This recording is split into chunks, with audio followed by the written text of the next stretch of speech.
Bom, pessoal, nossa aula número 11 aí, começar com a oração inicial para a gente mandar bala. Ave Maria, cheia de graça, o Senhor é convosco, bendita sois vós entre as mulheres, bendito é o fruto do vosso ventre, Jesus. Santa Maria, Mãe de Deus, rogai por nós, pecadores, agora e na hora de nossa morte. Amém. Santo Agostinho, rogai por nós. São Tomás de Aquino, rogai por nós. São José Maria Escrivá, rogai por nós. A gente ficou uma semana aí sem aula, e o tema da aula de hoje é o Espírito Santo, e introdução à igreja, né, eclesiologia, essa palavra, significa esse estudo sobre a igreja, começar com uma revisão de sempre, né? E como hoje é a aula 11, a gente sempre, quando chega cada 5 aulas, né, a gente faz uma revisão geral. Vou fazer aqui uma revisão geral para a gente entender em abstrato tudo que a gente está comentando até agora. Na aula 1, a gente falou sobre o problema do sentido da vida, as posturas que podem ser tomadas pelo homem, ignorar o materialismo e a busca de sentido. Na aula 2, a gente falou sobre as principais definições no âmbito da ciência, que a gente chama de ciência do sagrado, né? Do sagrado e do profano. Então, a gente lidou com termos como a religião, crenças, a universalidade, a singularidade, o sagrado, o profano, etc. E a gente chegou à conclusão de que o homem busca preencher seu coração, né? E se o homem não procura esse preenchimento pelo sagrado, ele entra num paradoxo, ele entra num problema existencial, né, muito exposto na filosofia. Na aula 3, a gente dá o passo para o catolicismo, né, estudando o Gênesis, né, a cosmogonia, a criação do mundo, que no fundo, por que o catolicismo? Porque o catolicismo ele cumpre os requisitos que a gente viu na aula 2, de ser uma religião universal e de ter seu criador se anunciado como o próprio Deus, o que não é comum entre as religiões. Sendo o próprio Deus, é possível que se quebre aquela limitação da linguagem que a gente falou, e por meio disso haja uma ciência que se chama ciência da revelação, como dito por São Tomás. Então existe a ciência racional, que a gente pode estudar por meio da razão, né, são a filosofia, etc., e existe a ciência revelada, que é estudada pela teologia. Na aula 4, a gente tratou sobre o material em que se desenvolverá a nossa ciência teológica, que se baseará toda a nossa religião, que é a Sagrada Escritura. É claro que há outros tripés, né? Um tripé, na verdade, né? Há outros fatores, como o magistério, né? Para a correta interpretação, sucessão apostólica. E a Sagrada Escritura não se encontra sozinha nesse caminho, né? Então, a questão da hermenêutica é muito importante. E aqui, nessa aula 4, a gente também falou um pouco sobre o Antigo Testamento, a interpretação, a questão que não pode se interpretar o Antigo Testamento em sua literalidade, é preciso ter uma interpretação analógica, anagógica, né, que é a interpretação espiritual, né, não pode se ater à literalidade, senão a gente encontra alguns erros. Na aula 5, a gente falou sobre a liberdade humana e seus problemas e conceitos filosóficos sobre a liberdade, por que a liberdade humana é um problema, por que isso é tão trabalhado no meio da filosofia, essa questão humana, né? Verdadeiramente humana, é a questão da liberdade, o nosso livre-arbítrio. Na aula 6, a gente falou sobre o livre-arbítrio também, falando um pouco sobre esse debate entre o determinismo, né, e o livre-arbítrio, entrando no tema do pecado, né, principalmente na diferença do pecado original para o pecado pessoal, que no fundo é o grande drama da humanidade e que levará ao problema do mal, né, que pela definição de Santo Agostinho é a privação do bem. Na aula 7, investigamos a questão da predestinação, né, que a gente falou que na Igreja Católica há um debate teológico sobre a predestinação, isso aí não existe uma definição concreta, mas há uma escolha por uma predeterminação mitigada, ou seja, Deus governa o mundo pela sua providência, mas nós somos livres, e a onisciência de Deus difere da nossa ação humana no tempo, são coisas que não se excluem, porque a onisciência de Deus, a sua providência inclui a liberdade humana, respeita a liberdade humana que foi por ele dado no Gênesis, né? Na aula 8, a gente falou sobre as paixões humanas, a consciência moral, esses temas importantes, para a gente chegar na vida de Cristo, que a gente falou um pouco no final dessa aula 8, a gente chegar com um embasamento, né? O que Jesus passou quando ele assumiu a humanidade. Ele passou pelos sofrimentos humanos, as paixões e a consciência moral, que é justamente essa aplicação da razão na ação, na razão prática, né, chamado por São Tomás. Além da gente ter visto nessa aula alguns temas de Mariologia que são importantes para o entendimento da encarnação de Deus, da encarnação de Cristo e da Igreja. Na aula 9, a gente falou sobre a vida interior. No fundo, toda essa aula 9, ela é a concretização do catolicismo. A vida interior é o relacionamento com Cristo, da ascética e da mística, tudo isso que a gente falou. E na aula 10, na última aula, a gente partiu de um estudo sobre um livro do Dostoiévski, né, que é O Idiota. E a partir disso a gente contemplou essa realidade, uma aula que foi bem, um viés bem espiritual sobre a paixão e a morte de Jesus, falando sobre como foi dolorosa tudo isso, como que Deus passou por um sofrimento inestimável do ponto de vista humano, do ponto de vista divino, e por que da escolha de Deus, né, nessa redenção, que no fundo é um mistério, e uma prova de amor, uma grande prova do amor. A gente falou agora aqui nessa revisão sobre as 10 aulas, mas a gente tem um entendimento macro, abstrato, né? Nas primeiras 4 aulas, a gente pode chamar que houve um quaternário, né? Um conjunto de 4 aulas, né? E essas aulas, número 4, se refere ao homem, né? Simbolicamente. E aqui a gente percorreu um caminho, ó, sentido da vida, o que sou eu. Depois a gente está todo o tema do sagrado, o que sou eu, depois o que é Deus, tema do sagrado. Depois, a criação da realidade, ou seja, como Deus cria o mundo, né? Então, eu, Deus e criação do mundo. E, no fundo, as Sagradas Escrituras, que é o meio de conhecer a Deus. Essas aulas se relacionam e elas vão ser essenciais para a gente entender o tema dos sacramentos. Depois dessas 4 primeiras aulas, a gente pode falar que tem um sistema com base de 6, né? Um cenário, né? Essa palavra fica meio equívoco, porque cenário, a gente lembra logo cenário, teatral, alguma coisa do tipo, um tipo de estética, né? Mas o cenário é como se fosse um sistema de 6, que são 6 aulas. A gente lidou com a questão da liberdade humana, né? Ou seja, como Deus cria o homem, e depois o pecado, o homem peca. Deus cria o homem livre, depois o homem peca. A encarnação de Deus, o homem precisa de Deus, por isso que Deus se encarna, e na vida de Cristo a gente falou como que é essa encarnação de Deus, como Deus viveu essa assunção da liberdade, da humanidade. Por fim, a vida interior, como que o homem se relaciona com Deus, e a paixão, morte e ressurreição, que é como Deus assume de fato esse peso da sua humanidade. Então, dentro desse sistema de 6, a gente tem duplas, né? O que daria um ternário, né? Que são 3 duplas, e o 3 é o número que se refere à divindade. Então, nessas 10 aulas, a gente contemplou, de forma do conteúdo, toda essa base para a gente entender agora a eclesiologia, que é o fundo do estudo da igreja. Depois a gente entrar com tudo nos sacramentos e nos mandamentos, que é a parte mais, vamos dizer assim, normativa, né? Usando o termo aqui mais analógico, e existe uma realidade simbólica dessas nossas primeiras 10 aulas também. Começando respondendo uma pergunta, teve um cara aqui das nossas aulas que perguntou, fez uma pergunta muito boa, né? Ela é simples, mas é muito boa. Falou assim: Mateus, por que se fala tanto de São Tomás de Aquino, né, na igreja? Por que você se embasa tanto em São Tomás, cita toda hora, aparece muito no catecismo, né? Todo tempo fala de São Tomás de Aquino? E acho que é uma pergunta justa de ser respondida. Primeiramente, que no Concílio de Trento, né, São Tomás é de 1300, né? E o Concílio de Trento ele foi em 1545. No Concílio de Trento, que é conhecido como Concílio da Contra-Reforma, então existiu o cisma protestante ali em 1500, com todo um grande problema que teve que a igreja enfrentar, e teve o Concílio de Trento, que justamente chamado Concílio da Contra-Reforma, que lidou com os temas que estavam latentes ali por conta da reforma, como a gente melhor mencionou, como revolução protestante, porque uma reforma ela não almeja destruir, né? Uma reforma ela é interna, né? Ela faz evoluir a instituição. Os santos são reformadores, né? Os protestantes eles foram revolucionários, cismáticos. Então, no fundo, o Concílio de Trento foi para botar a ordem na casa. E dentro do Concílio de Trento, se fala muito uma frase de que os cardeais no Concílio de Trento falaram assim: olha, coloquem a Suma Teológica de São Tomás ao lado das Sagradas Escrituras, né? Uma frase que ficou conhecida como a frase do Concílio de Trento. Então, olha, a escolha de São Tomás para ser um guia, um mestre nessa realidade espiritual. E mais recentemente, a gente tem o Papa Leão, nosso Papa Leão XIV, mas antes do Papa Leão XIV, tem o Papa Leão XIII, né? Escreveu uma encíclica chamada Aeterni Patris, né?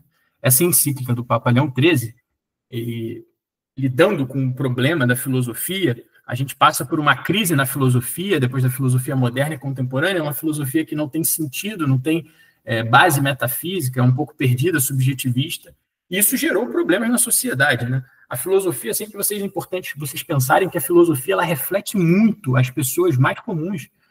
Os conceitos filosóficos, eles entram na nossa humanidade, né? Você pensar, eu vi uma vez um cara falar uma coisa muito interessante, né? O nordestino fala muito substância, né? Esse alimento da substância, né? Substância vem do substância, do termo substância. Então, a filosofia influencia demais. Você vê a sociedade falando sobre temas da existência totalmente influenciado pelos filósofos existencialistas. Então, o Papa Leão XIII, vendo esse conflito, ele dá um direcionamento para que se siga a teologia de São Tomás. E aqui, claro, não é que São Tomás é um dogma absoluto da igreja, mas é um caminho objetivo. São Tomás é muito claro na sua escrita, né? Tem uma base muito forte, baseada em Aristóteles, por isso que se usa muito São Tomás, né? Por conta da Eterni Patris, que deu São Tomás como remédio para a modernidade, né? Pela sua clareza e não mais por uma obscuridade dos filósofos da modernidade. O Papa mandou editar as edições leoninas da Suma Teológica, né? Espalhou por todas as faculdades romanas, as faculdades pela Igreja, dando São Tomás como uma representação. E depois do Papa Leão XIII, né, o grande Papa, né, o Papa que foi escolhido, o nome Leão muito por conta do Leão XIV, escolheu o nome muito por conta do Leão XIII, né? Depois a gente tem o Pio X também, um grande Papa, né, São Pio X, que escreveu um moto próprio em 1914, então a Eterni Patris foi em 1879, e o Pio X, em 1914, escreveu um moto próprio recomendando 24 teses tomistas. Não, ele não declara como dogma, mas ele fala que são teses muito importantes para a filosofia da Igreja, né? Teses filosóficas de São Tomás que são extremamente relevantes. Porque, entendam, pessoal, a teologia, quando a gente fala aqui da teologia, ela se baseia muito na filosofia, né? A teologia ela é uma estrutura superior, uma realidade superior, você está tratando do sagrado de Deus, a filosofia está falando da sabedoria, né? Se a gente for falar etimologicamente. Então, a filosofia é muito importante para dar esse salto, né? Da razão, né? À fé, né? No sentido, essa adesão, porque aqui, o que é próprio da teologia é a ciência da revelação, né? O que prescinde um certo passo de fé. Mas, por meio da filosofia, é possível provar a existência de Deus, né? Debater ou menos sobre a existência de Deus. Então, existe uma importância muito grande na filosofia de São Tomás. E dentro dessas 24 teses, a gente tem teses importantes como termos metafísicos, como potência e ato, né? Essência e ser, que aqui a gente não vai entrar especificamente, poderia fazer uma aula sobre esses fundamentos da metafísica e o porquê que esses conceitos são importantes para a sociedade, né? A gente pode até fazer uma aula bônus depois, no final, sobre isso, que é muito interessante. Começando a aula de hoje, o tema de hoje, né, o Espírito Santo e a introdução à igreja, né, a gente está falando da morte e ressurreição de Jesus, então vamos nos localizar no Evangelho. Jesus morre, né, ele ressuscita no terceiro dia, né, conforme as Escrituras, como diz, e nesse tempo a gente explicou tudo na aula passada, mas Jesus fica 40 dias aparecendo para os apóstolos, né, para toda a sua gente, para todos os seus discípulos, direcionando o que deveria ser feito dali para frente, e esse é o momento litúrgico que estamos vivendo agora, né? E o Espírito Santo, ele tem, tanto no mistério do terço, a gente vai rezar os mistérios gloriosos, o terceiro mistério é a descida sobre o Espírito Santo, sobre Maria e os apóstolos, ou seja, em Pentecostes, que é a data litúrgica que está chegando agora, para quem está indo nas missas dominicais, tudo direitinho, a gente está vivendo quase chegando agora em Pentecostes, que é quando Jesus, finalmente, ascende aos céus. Jesus ressuscitou, ficou 40 dias ali com os apóstolos aparecendo e finalmente ascende aos céus. Porque ele diz que era necessário que ele fosse aos céus para enviar o Espírito Santo, essa realidade que é a terceira pessoa da Trindade. Então, por fim, por meio do Evangelho, a gente tem acesso à realidade do Deus Trino. Olha como que é extremamente importante isso.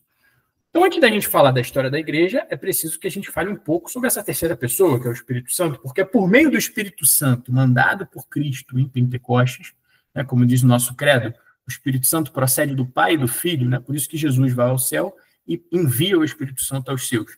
Por meio desse Espírito Santo é que a igreja, o corpo místico da história, ganha vida. Os apóstolos, eles não estão mais por conta própria, mas agora eles estão infusos do Espírito Santo, né, que é representado muito pelo fogo. Então, vamos falar um pouco do Espírito Santo antes de chegar na eclesiologia estrito sensu.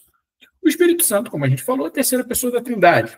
Na Bíblia ele aparece com diversos nomes. Parece como o nome de dons, né? Quando fala de dons, sempre se fala do Espírito Santo, o Espírito de Deus, né? Espírito da verdade, são todos nomes que se dão ao Espírito Santo. Né? Também a gente pode ver diversas simbologias do Espírito Santo, né? Como quando ele aparece em Gênesis como sobrevoando as águas na criação, na forma de pomba, quando Jesus é batizado, né? Na forma de água. O Espírito Santo é representado também pelo fogo, quando desce em Pentecostes, quando Jesus envia o Espírito Santo, desce em forma de línguas de fogo, que é descrito no Evangelho. Então, são várias simbologias do Espírito Santo que mostram um pouco dessa realidade dessa pessoa, né? Deus é uno, mas essa realidade trina, como a gente já falou em aulas passadas, cada pessoa ela tem suas características e suas funções dentro da divindade. Então, o Espírito Santo, esses nomes, eles nos indicam muito da essência, podemos assim dizer, de Deus, dessa face de Deus, que é o Espírito Santo. Para que a gente tenha uma melhor compreensão do Espírito Santo, a gente pode utilizar o termo espírito. Né? Por analogia, nós somos, né, São Paulo diz que nós somos alma, corpo e espírito. A gente pode explorar essa palavra espírito para a gente entender um pouco melhor a realidade do Espírito Santo. Em primeiro sentido, o espírito ele vai se referir à própria alma, né? Como conceito de alma, como sinônimo, e muitas vezes na Bíblia esses conceitos são usados de forma equivalente. Depois, o espírito ele pode se representar, a palavra pneuma, né, utilizada pelos gregos, é um sentido mais antigo, que significa muito uma simbologia do sopro, né, que representa no Gênesis, quando Deus fala que faz Adão por meio do barro e tem um sopro, pneuma, né? Então o espírito representa esse sopro divino. Mas há um sentido teológico mais profundo sobre o conceito de espírito, que é justamente esse que São Paulo quer nos mostrar quando ele divide o ser humano em corpo, alma e espírito. Para alguns, talvez esse trecho seja de difícil elucidação, porque você pode se perguntar, mas o ser humano não é corpo e alma, né? Por que até agora corpo, alma e espírito? Qual que é a diferença de alma para espírito? Não, essa dúvida pode surgir para a gente, é uma dúvida muito comum. Utilizando a teologia de Santo Agostinho, naquela frase muito, muito famosa, né, ele diz que Deus é o interor intimus meu, né, aquilo que é mais íntimo de mim. E a gente pode utilizar essa definição de Agostinho como a definição do que seria o espírito. Então, a alma, como diz Aristóteles, e é o conceito utilizado por São Tomás, a alma é a forma do corpo. A alma é imaterial, imortal, racional. É o princípio vital do homem. Não confundam, a alma não é um fantasminha camarada, né? Não é um fantasminha que sai do corpo. Isso não é alma, né? Essa visão é uma visão cartesiana, moderna. Né? A alma não é um fantasminha que sai do nosso corpo. Não, a alma é o princípio vital. Ela está para além do corpo. Ela que faz você ser aquilo que você é. Né? A minha alma faz eu ser Mateus. Ela condiciona a minha matéria, minha materialidade, o meu corpo, a ser desta forma. Isso significa forma, conceito filosófico. Então, isso é a nossa alma. Não é o fantasminha camarada, é aquilo, o princípio unificador, o princípio que faz o homem ser aquele homem específico. E é nesse local, na alma, que ocorre a relação histórica, né? A relação do tempo. É por meio da alma, da minha alma, porque eu tenho alma, é que eu percebo o tempo. É uma alma imortal. Os animais possuem alma também, são seres animados, né? Por isso a gente fala, olha, animações vêm de alma, ânima é alma. Os animais também são animados. Só que a alma dos animais, elas não é uma alma imortal. Por isso que os animais não têm visão temporal. Eles não sabem o que é o passado e o futuro. Eles agem de forma instintiva, né? Também não são racionais. Então, o ser humano, a prova da existência da alma humana é muito por conta disso, né? Essa relação da alma com o tempo. Porque como a alma é eterna, ela consegue enxergar o tempo. E o tempo nada mais é do que a corrupção da matéria. Né? Por que eu tenho tempo? Porque a matéria vai sendo consumida. A minha idade, o que é a minha idade, no fundo? É o tempo de desgaste da minha matéria, mas a minha alma, o meu eu, permanece.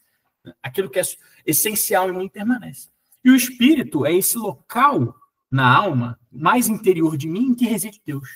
É isso que fala Santo Agostinho, e é isso que fala Santa Teresa d'Ávila, naquele livro Moradas. Né? Fala que é a última morada, onde habita Deus nos homens. Então é a parte espiritual dos homens. O homem também é espiritual, nesse sentido, porque Deus... Nós somos feitos à imagem e semelhança de Deus. A realidade espiritual do homem é essa realidade que possibilita a comunicação do homem com Deus. É a realidade que foi muito cortada pelo pecado original, né? Esse contato direto com Deus. Então, esses são alguns critérios sobre o espírito. Né? Então, a gente pode perceber, por essas definições, que o espírito ele é algo relacional. Entenda? Quando a gente está falando do espírito, a gente está falando, olha, espírito... No homem é o lugar em que onde reside Deus no homem. Então é relacional, relação homem-Deus. Portanto, por analogia, a gente pode concluir que o Espírito em Deus também é relacional. Isso faz todo sentido, porque o Espírito Santo ele procede do Pai e do Filho nessa realidade de amor. A Trindade é uma relação de amor. E o Espírito Santo justamente é essa emissão de amor entre o Pai e o Filho. Né? Por meio dessa emissão de amor entre o Pai e o Filho, a gente tem esse intermediário, que é o Espírito Santo. Isso é muito bonito. Então, o Espírito Santo, ele, quando participa da igreja, ele dá vida à igreja, porque ele é relacional. Pô. Então, a gente tem que ter essa visão. Né? A gente não entrou ainda especificamente no termo da igreja, mas vamos lá, vamos adiantar aqui. Se Jesus é o corpo místico da igreja, o Espírito Santo é o espírito da igreja. É por isso que Jesus foi aos céus e enviou o Espírito Santo. Ele vivificou a igreja. E a igreja é composta por nós, por homens, pelo corpo místico de Cristo na história. É como se Deus estivesse fazendo um homem em nome de todos os homens. Né? Quando a gente fala que a gente vai para o céu, a gente entra em unidade. A igreja é una porque a igreja é o mesmo corpo de Cristo. E aí entra aquela frase do Evangelho que diz que o ramo, para dar frutos, ele tem que estar ligado. Né? A árvore, se você cortar o ramo, ele não está ligado mais à árvore. Por isso que a unidade é uma coisa muito importante na nossa igreja. Sempre que tem uma heresia, é uma tristeza, porque perde essa unidade com Cristo. Perde essa característica relacional do Espírito Santo. Fica difícil ter vida, relação com o Espírito Santo sem a questão da unidade. Né? É uma coisa essencial. Então, Jesus ele compartilha essa característica de Deus com a humanidade. O céu nada mais é do que uma participação da humanidade em Deus.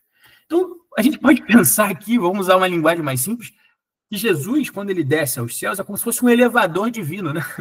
Deus, ele desce, assume a humanidade e sobe o elevador. Sobe essa humanidade toda. Como que ele carrega todo mundo para o céu de volta? Por meio do seu corpo.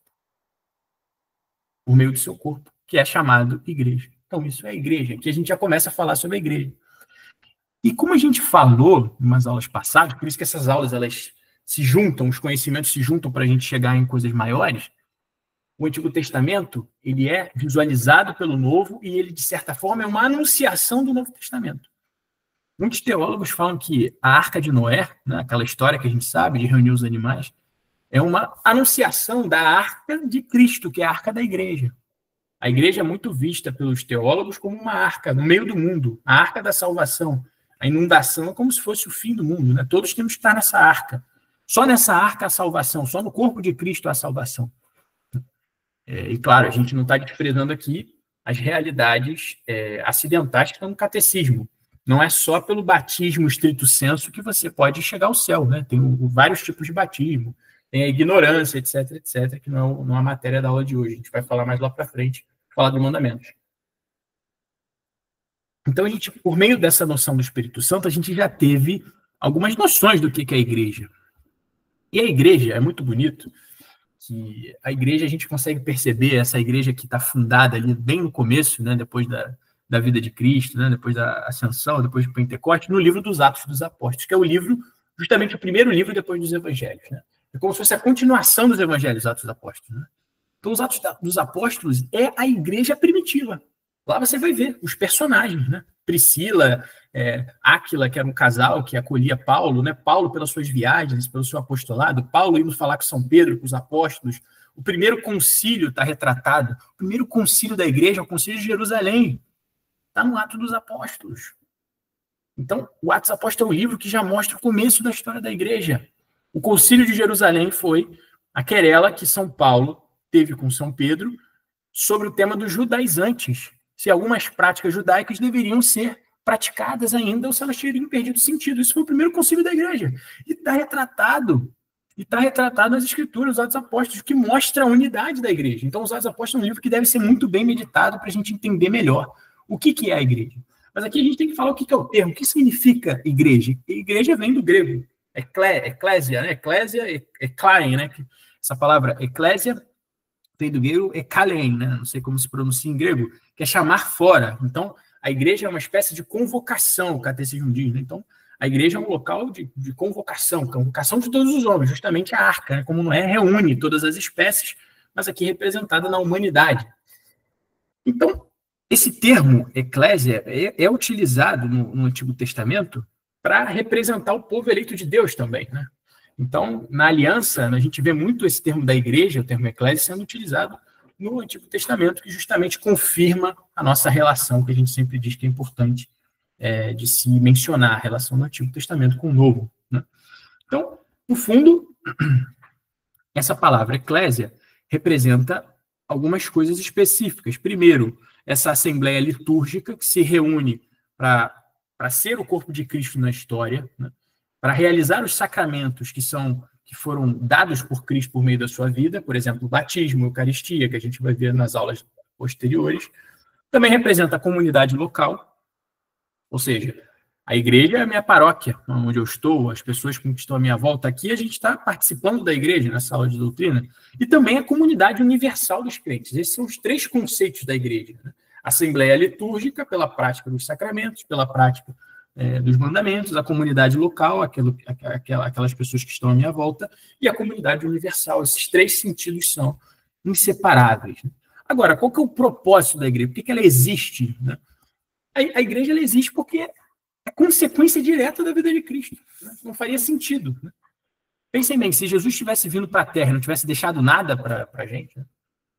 A vida dele não teria feito sentido. Porque ele fala, ficarei convosco até o fim dos tempos. Pô, se ele fala isso, onde está Cristo?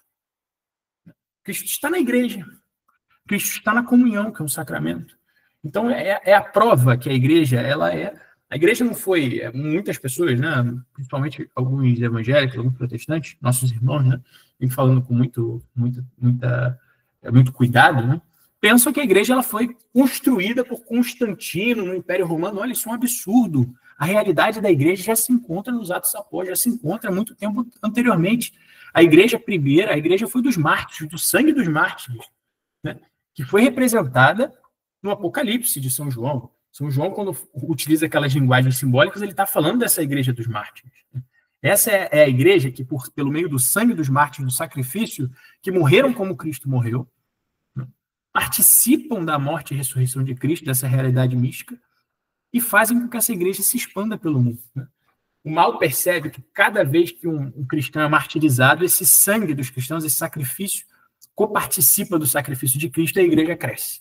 A igreja é o contrário das instituições. A igreja, quanto mais a igreja é atacada, mais ela cresce. Essa é a grande beleza da igreja de Cristo, né? E é muito representada pela paixão de Jesus, né? Quanto mais Jesus foi ferido, mais ele redimiu os pecados, mais ele participou da humanidade.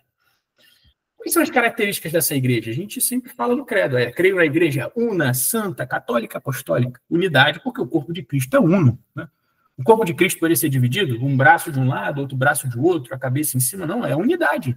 É a arca, é a unidade, é onde há a salvação. Santa porque o corpo de Cristo na história é santo, imaculado, sem pecado original. É católica, católica representa, significa universal. Então, a verdadeira igreja universal é a igreja católica, a igreja do chamado de todos. É a igreja que significa convocação universal, convocação de todos, eclésia católica, né, universal.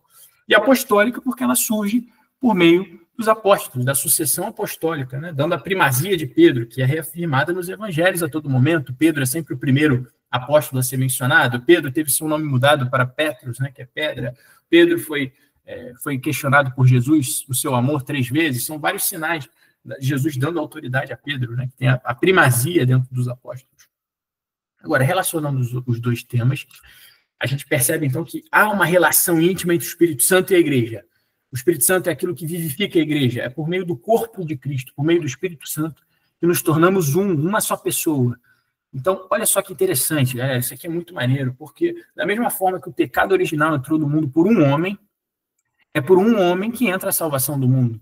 Do mesmo modo que nós somos filhos de Adão e participamos do pecado de Adão de forma una, nós participamos da salvação de Cristo de forma una no seu corpo, pela sua divindade. E é aí que o bem vence o mal. É aí que o bem superabunda o mal. Há uma unidade intrínseca. E há uma referência. Por isso que eu falei de Mariologia na outra aula. Maria é a nova Eva. Cristo é o novo Adão, que agora em unidade salvará a humanidade.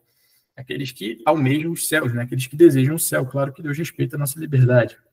Então essa é a grande estrutura da igreja, que manifesta os frutos da redenção e do reino de Deus, e representa misticamente, isso aqui é uma coisa mística muito interessante, a igreja representa misticamente os sofrimentos da redenção de Jesus continuados na história humana.